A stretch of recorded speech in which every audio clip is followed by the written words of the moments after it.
Magandang araw po sa ating lahat, lalong-lalo na sa ating mga minamahal na mga senior citizens, mga lolo at lola. Sa araw na ito, meron akong ibabahagi sa inyong magandang balita na mangyayari sa May 22, 2025. Ano kaya ito?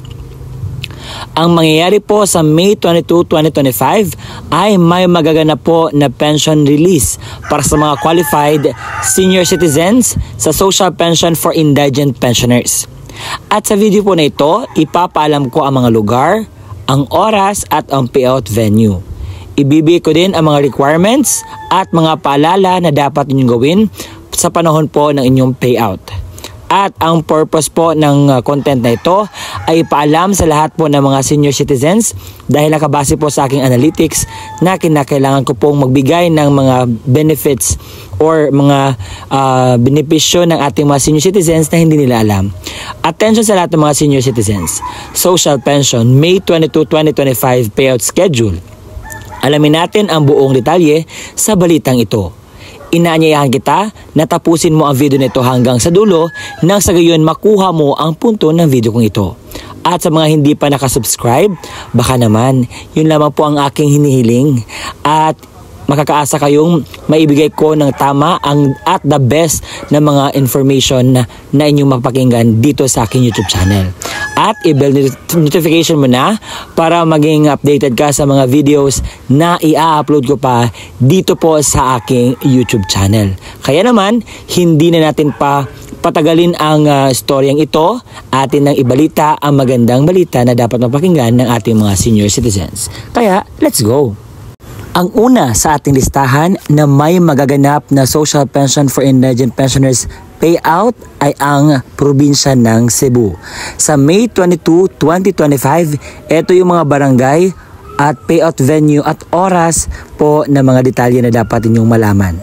Sa Barangay Langin na may 134 pensioners, Barangay Malalay na may 129 pensioners, sa Barangay Vive na may 105 pensioners. Ang oras po ng inyong payout, alas 8:30 hanggang alas 12 ng tanghali sa Malalay Covered Court. Sa Barangay Butong na may pensioners na 191, ang pension payout or ang pension time ay alauna hanggang alas 3:30 ng hapon. At ang venue po ninyo ay sa Butong Covered Court. Ang sunod na lugar na ating pag-uusapan ay ang CSWDO ng Tanjay City. Sa May 22, 2025, meron pong magaganap po na payout sa senior citizens sa Social Pension for Indigent Pensioners at ito po yung schedule. Sa Barangay Santo Niño, ang payout time at venue po ninyo ay alas 8 ng umaga sa Santo Niño Covered Court. Pag-uusapan din natin ang bayan ng Magsaysay sa Davao del Sur dahil sa May 22, 2025 may magaganap po na pension release sa mga barangay na ito. Mayroon pong Team 1, 2, and 3. Uunahin natin ang Team 1 na may mga barangay sa Maibo. Ang payout time ay alas 8 hanggang alas 9:30 ng umaga. Sa Barangay Malungon, alas 9:30 ng umaga hanggang alas 11:30 ng umaga. Sa Barangay Takul, alas 11:30 ng umaga hanggang alas 3 ng hapon at ang payout venue po ninyo ay sa Takul Gym.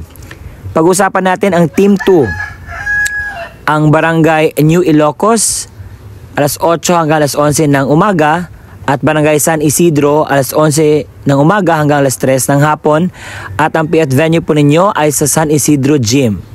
Sa Team 3 naman, sa Barangay Glamang, alas 8 hanggang alas 9:30 ng umaga ang payout time. Sa Barangay Malawanit, alas 9:30 hanggang alas 11:30 ng umaga. Sa Barangay Dalumay, sa alas 11 hanggang alas 12 ng tanghali. Sa Barangay Bakungan, alas 1 hanggang alas 3 ng hapon. Ang inyo pong payout venue ay sa Bakungan area. Sa mga unclaimed po o hindi na nakuha ng mga pensyon ay alas 8 hanggang alas 3 ng hapon sa OSCA po. Sa lahat po ng taga Butuan City sa Agusan del Norte, may magaganap po na Social Pension for Indigent Pensioners payout sa May 22, 2025 at pupunta po kayo sa Santa Cruz Court. Sa Zamboanga del Sur, may magaganap po na payout sa ating mga senior citizens sa mga barangay na ito. Barangay Saluangan, Barangay Grap at Barangay Tipange. Ang payout venue po ninyo ay sa Salawagan. Sa Barangay San Roque, Barangay Lalab. Ang payout venue po ninyo ay sa Lalab. Sa Barangay Baluno at Barangay Baha, ang payout venue po ninyo ay sa Baluno.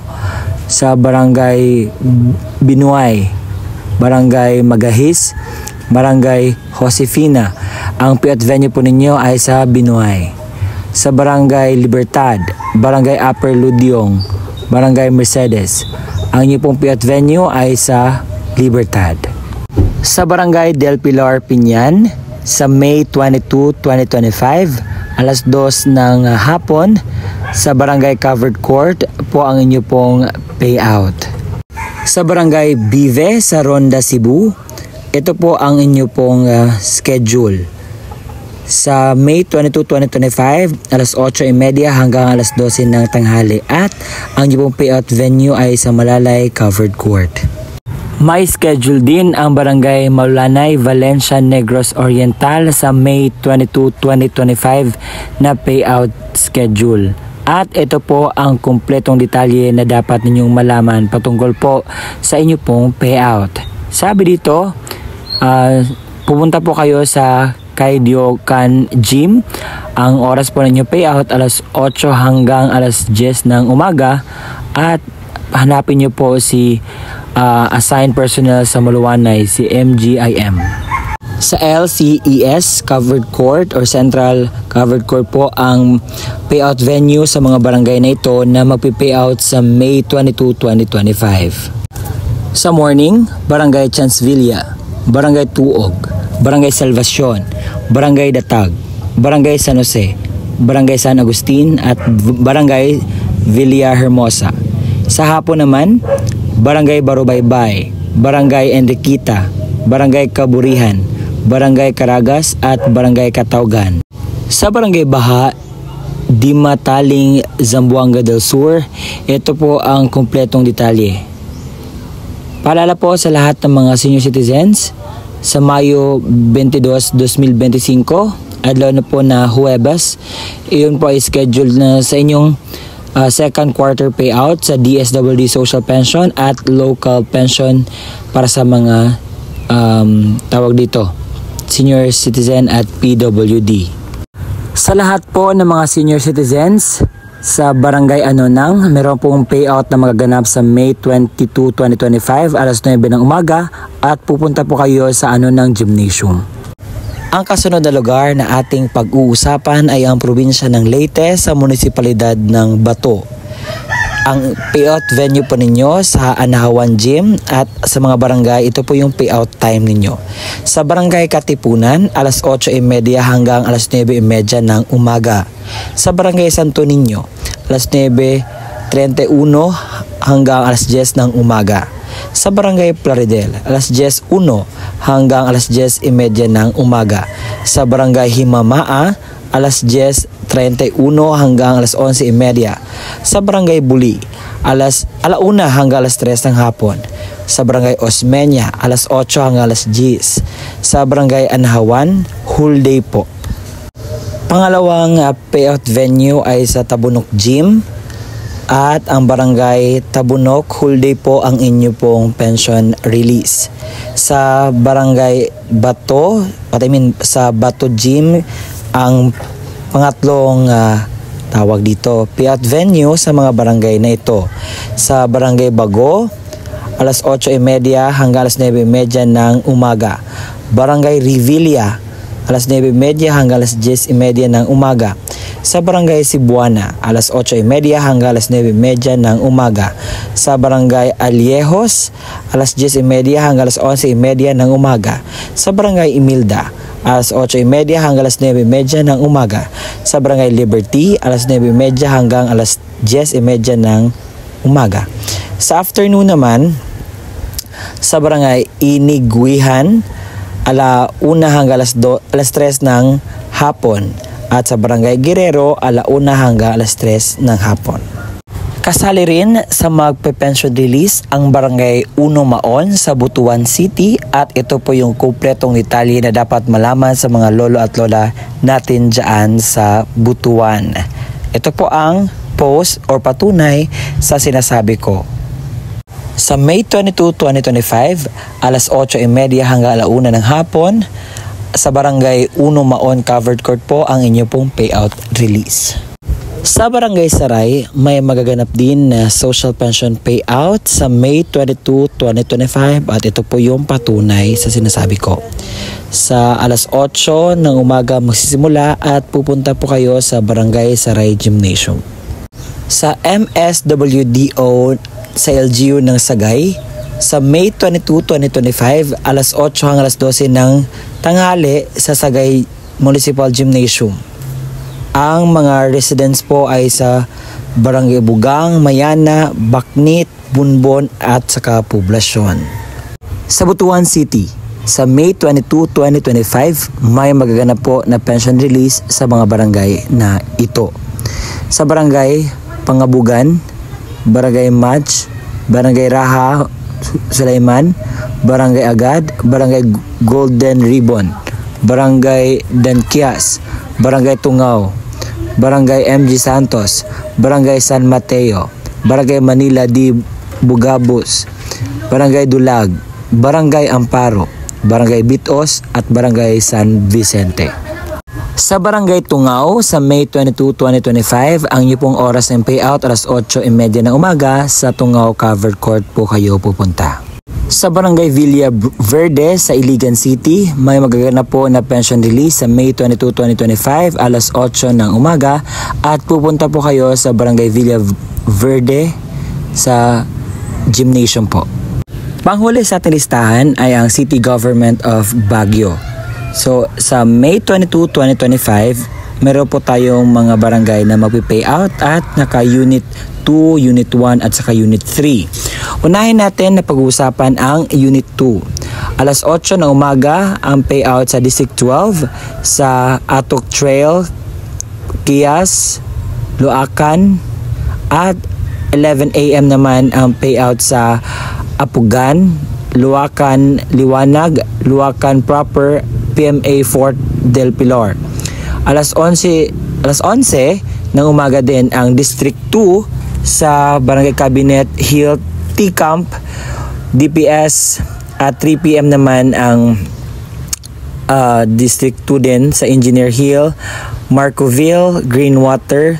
Sa District 3, 3 PM din sa Scout Barrio, Gabriela, Silang, Santa Escolastica, Hillside, Upper and Lower Dagsian at ang payout venue po ninyo ay sa DPS Covered Court. Sa Unit 1 naman, sa District 1, alas 8 po ang inyo pong payout sa Gibraltar, Mines View, Pacdal. 11 AM naman ang St. Joseph Village at Poksusan.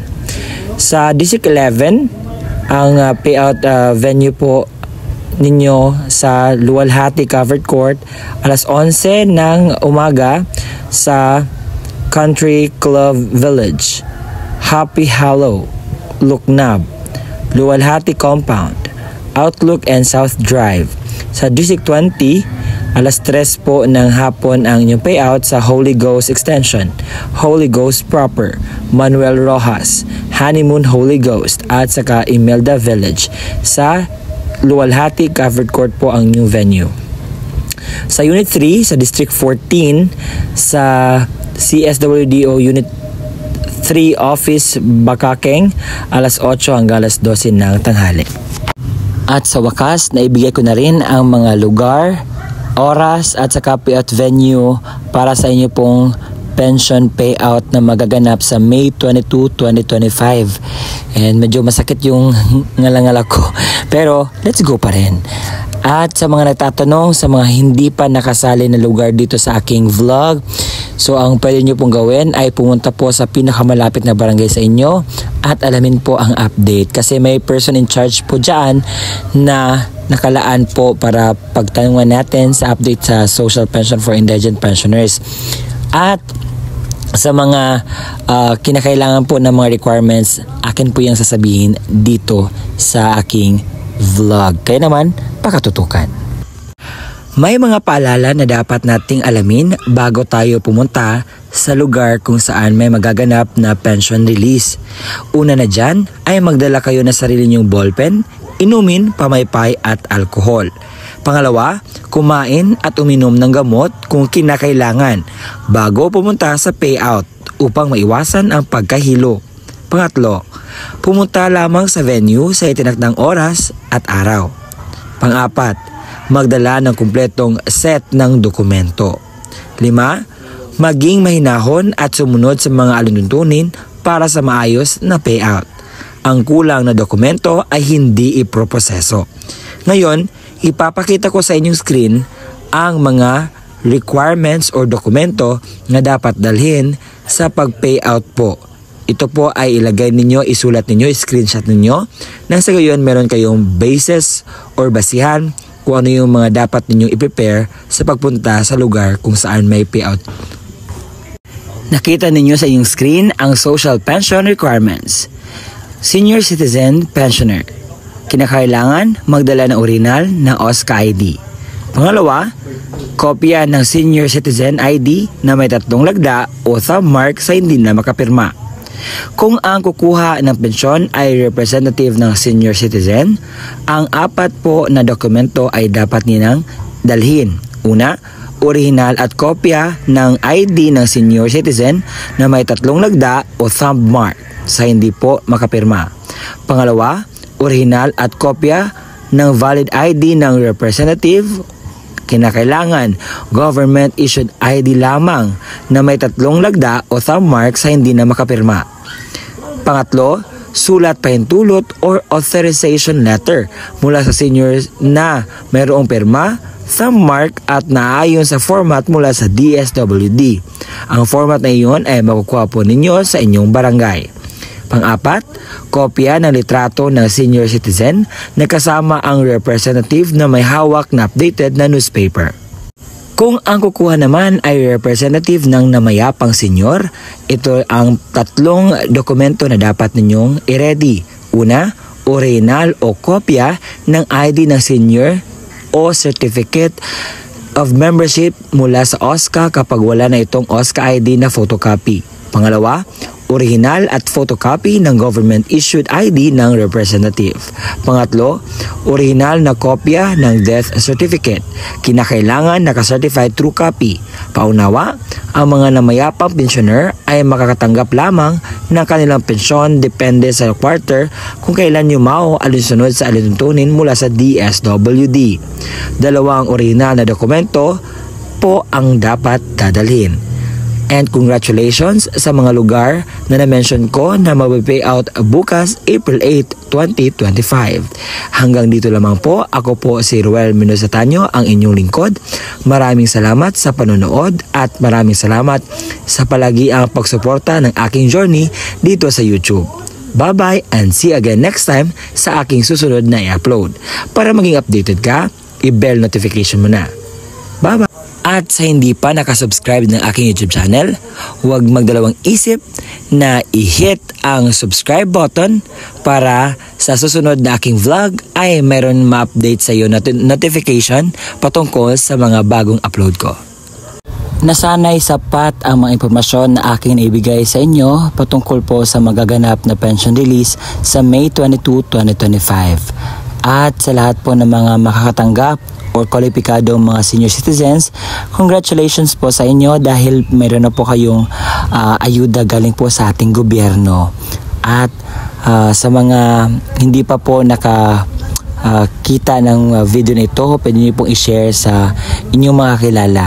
At kung nakatulong ako sa inyo patungkol po sa mga detaling na ibigay ko, baka naman masubscribe mo ang aking YouTube channel. Yun lamang po ang aking hinihiling. And pagpasensya nyo na po ang ingay ng manok at ingay ng kahit anong hayop dito kasi napakarami pong hayop at saka early ko pong ginawa ang vlog na ito para lamang po maihatid sa inyo ng maaga. Kaya naman. And I hope nakakuha kayo ng aral sa ating pinag-uusapan na content ngayon. And gusto ko lang pong araw-arawin na ibigay ang mga detalye dahil napakarami pong mga senior citizens na nakapanood at gusto nilang malaman ano ba ang balita sa kanilang pensyon patungkol sa social pension for indigent pensioners. At maya-maya po ipapaalam ko din ang status ng universal social pension dahil doon wala na pong pinipili na mga pensioners. Lahat po ng mga senior citizens ay kasali. But alamin natin kung ano ba yung update doon. Baka naman meron ng mga progress, no? So, maya-maya mag-a-upload ako. Ante-antay lang po kayo. So, yan lang po ang ating content for today na sana'y nakuha ninyo ang punto ng video na ito at nakuhanan nyo din ng aral. So this is me, Ruel Mendoza Tanyo, at kung nais mo na maging updated sa mga videos na i-upload ko pa dito sa aking YouTube channel, i-bell notification mo na. At yan lang po sa ngayon. See you again next time. Bye-bye!